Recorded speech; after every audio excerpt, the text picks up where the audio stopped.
शासकीय पॉलिटेक्निक पवई कॉलेजों में गुणवत्ता की कमी एक आम समस्या है, जिसे कई कारकों से जोड़ा जा सकता है। कुछ प्रमुख कारणों में शामिल है। नमस्कार, स्वागत है आपका एमपी न्यूज में। मैं हूं आपके साथ शालिनी। आइए बढ़ते हैं आज की बड़ी खबर की ओर। फैकल्टी की कमी। कई कॉलेजों में पर्याप्त संख्या में योग्य और अनुभवी फैकल्टी नहीं है, जिससे छात्रों को उचित मार्गदर्शन और शिक्षा नहीं मिल पाती। आधुनिक उपकरणों की कमी। तकनीकी शिक्षा के लिए आधुनिक उपकरणों और सॉफ्टवेयर की आवश्यकता होती है, लेकिन कई कॉलेजों में इनकी कमी है। प्लेसमेंट की कमी। शासकीय पॉलिटेक्निक कॉलेजों में पास आउट होने वाले छात्रों को अक्सर प्लेसमेंट नहीं मिल पाता, जिससे उनकी नौकरी की संभावनाएं कम हो जाती हैं। पुरानी पाठ्यक्रम। कुछ कॉलेजों में पाठ्यक्रम पुराना हो सकता है, जो उद्योग की मांगों के अनुसार नहीं है। संसाधनों की कमी। कई कॉलेजों में पर्याप्त संसाधन नहीं है, जैसे कि लाइब्रेरी, कंप्यूटर लैब, वर्कशॉप आदि। छात्राओं की बढ़ती संख्या। कुछ कॉलेजों में छात्राओं की संख्या बढ़ रही है, लेकिन संसाधनों की कमी के कारण उन्हें उचित सुविधाएं नहीं मिल पा रही। इन समस्याओं का समाधान करने के लिए सरकार और कॉलेजों को मिलकर काम करना होगा। कुछ संभावित समाधानों में शामिल है। शासकीय पॉलिटेक्निक कॉलेजों में गुणवत्ता की कमी एक आम समस्या है, जिसे कई कारकों से जोड़ा जा सकता है। कुछ प्रमुख कारणों में शामिल है। फैकल्टी की कमी। कई कॉलेजों में पर्याप्त संख्या में योग्य और अनुभवी फैकल्टी नहीं है, जिससे छात्रों को उचित मार्गदर्शन और शिक्षा नहीं मिल पाती। आधुनिक उपकरणों की कमी। तकनीकी शिक्षा के लिए आधुनिक उपकरणों और सॉफ्टवेयर की आवश्यकता होती है, लेकिन कई कॉलेजों में इनकी कमी है। प्लेसमेंट की कमी। शासकीय पॉलिटेक्निक कॉलेज से पास आउट होने वाले छात्रों को अक्सर प्लेसमेंट नहीं मिलता है, जिससे उनकी नौकरी की संभावनाएं कम हो जाती हैं। पुरानी पाठ्यक्रम। कुछ कॉलेजों में पाठ्यक्रम पुराना हो सकता है, जो उद्योग की मांगों के अनुसार नहीं है। संसाधनों की कमी। कई कॉलेजों में पर्याप्त संसाधन नहीं है, जैसे कि लाइब्रेरी, कंप्यूटर लैब, वर्कशॉप आदि। छात्राओं की बढ़ती संख्या। कुछ कॉलेजों में छात्राओं की संख्या बढ़ रही है, लेकिन संसाधनों की कमी के कारण उन्हें उचित सुविधाएं नहीं मिल पा रही। इन समस्याओं का समाधान करने के लिए सरकार और कॉलेजों को मिलकर काम करना होगा। कुछ संभावित समाधानों में शामिल है। फैकल्टी की भर्ती। सरकार और कॉलेजों को योग्य और अनुभवी फैकल्टी की भर्ती करनी चाहिए। आधुनिक उपकरणों की खरीद। कॉलेजों को आधुनिक उपकरणों और सॉफ्टवेयर की खरीद करनी चाहिए। प्लेसमेंट सेवाएं। कॉलेजों को प्लेसमेंट सेवाएं प्रदान करनी चाहिए और उद्योगों के साथ संबंध बनाने चाहिए। पाठ्यक्रम अद्यतन। कॉलेजों को पाठ्यक्रम को अद्यतन करना चाहिए और उद्योग की मांगों के अनुसार बनाना चाहिए। संसाधनों की वृद्धि। कॉलेजों को संसाधनों की वृद्धि करनी चाहिए और छात्रों को उचित सुविधाएं प्राप्त करनी चाहिए। जहरीले जानवर की कॉलेज के अंदर आते जाते हैं, इस पर बिल्कुल ध्यान नहीं दिया जाता है। प्रिंसिपल अरविंद त्रिपाठी के ऊपर न आए, इसलिए वे स्टाफ को और कर्मचारियों को दोषी ठहराते हैं। कॉलेजों के छात्राओं ने बताया कि 50 रुपए लिए गए और 50 रुपए इसलिए लिए गया कि ड्रेस ना होने के कारण एसी बहुत ही छात्र हैं।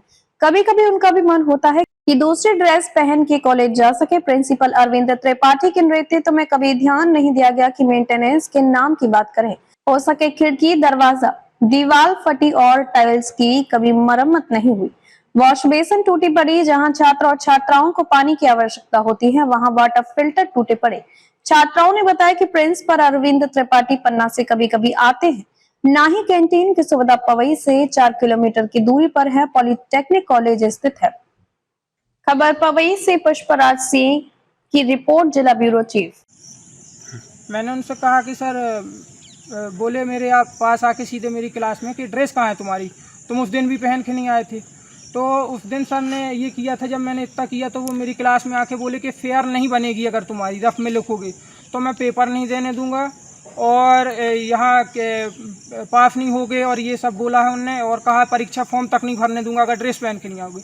तब की मेरे पास ड्रेस है, मैं आज बिना ड्रेस के आया तो सर ने मुझसे फ़ाइन के रूप में, ये है प्रिंसिपल गवर्नमेंट कॉलेज, ये उनने मुझे फ़ाइन लिया है। ये मेरे पास ट्रांजैक्शन और 50 रुपीज़ का ट्रांजैक्शन है मेरे पास। उनने लिया और कहा कि तुम बाहर जाओ। फिर क्लास में उनने मैडम से कहा कि अगर कोई भी बच्चा ड्रेस पहन के नहीं आता है बाहर भेजो, और बदतमीजी करता है तो 112 पे फ़ोन लगाओ। मुझे आज ये लग रहा था कि मैं इस कॉलेज का स्टूडेंट हूँ या अपराधी हूँ, क्योंकि बाकी बच्चों के सामने मेरी छवि मैं थोड़ा स्थिर बनाए रखा हूँ, तो सर ने आज मेरी छवि पे भी हानि पहुँचाई और मुझसे कहा कि एक मुजरिमों जैसा बर्ताव किया है सर ने मेरे साथ। 112 डायल की बात कर रहे थे वो क्लास में। बोले क्लास सिविल का छात्र हूँ, फर्स्ट ईयर का। मैं कई दिनों से कॉलेज आ रहा था, तो मैंने कॉलेज में कई सारी समस्याएं देखी। पहले मैंने किसी से कुछ कहा नहीं। एक दिन प्रिंसिपल सर आए तो मैंने उनसे कहा कि सर वाटर कूलर ख़राब डले हैं, तो पहले उनने थोड़ा अभद्र तरीके से मेरे से बात की और कहा कि कैसे बात कर रहे हो। तो मैंने कहा सर मैं बात करने आया था आपसे, वाटर कूलर ख़राब डले हैं और कई बाथरूम टूटी डली हैं, गेट टूटे डले हैं, सीलिंग से पानी मतलब दरारें आती हैं और पानी चूता है, जंगली जानवर यहाँ आ जाते हैं, खिड़कियों से खिड़कियाँ टूटी हुई हैं जैसे कि मैंने आपको बताया भी है, दिखाया भी है, और कई जगह पान गुटखा और इस सब चीज़ों के थूक वूक के निशान डले हैं।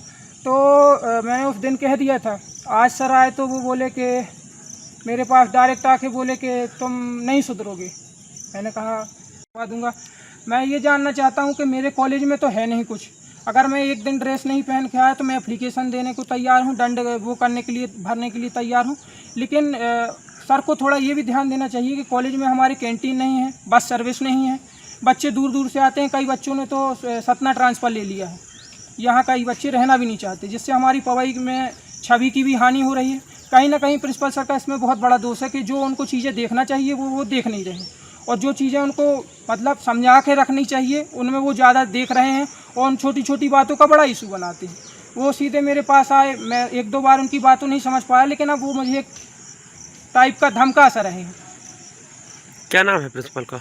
प्रिंसिपल त्रिपाठी जी हैं हमारे यहाँ, अरविंद त्रिपाठी जी नाम है। अच्छा, ये कब से धमका रहे आपको? 2-3 बार बोल चुके हैं ये मेरे से, कि इनको पता चला था कि मैं वाटर कूलर के लिए बोला, डस्टबिनों में पान और राशरी गुटखे के कचरे डाले थे। तो मैंने एक दिन गेम पीरियड के बाद में गया तो ये बोले कि तुम्हारी क्लास लगी है, जाओ तुम, और बात कैसी कर रहे हो तुम। इनको ये है कि मतलब इनकी कोई गलतियाँ बताए ना, और अगर सच्चाई बोलना गुनाह है कॉलेज में तो मैं गुनहगार हूँ, मैं अवनीश लटोरिया गुनहगार हूँ इस चीज़ का, कि मैं सच्चाई बोल के जानना चाहता हूँ। खबरों में अब तक के लिए बस इतना ही, फिर होगी आपसे मुलाकात, तब तक के लिए नमस्कार और देखते रहिए एमपी न्यूज।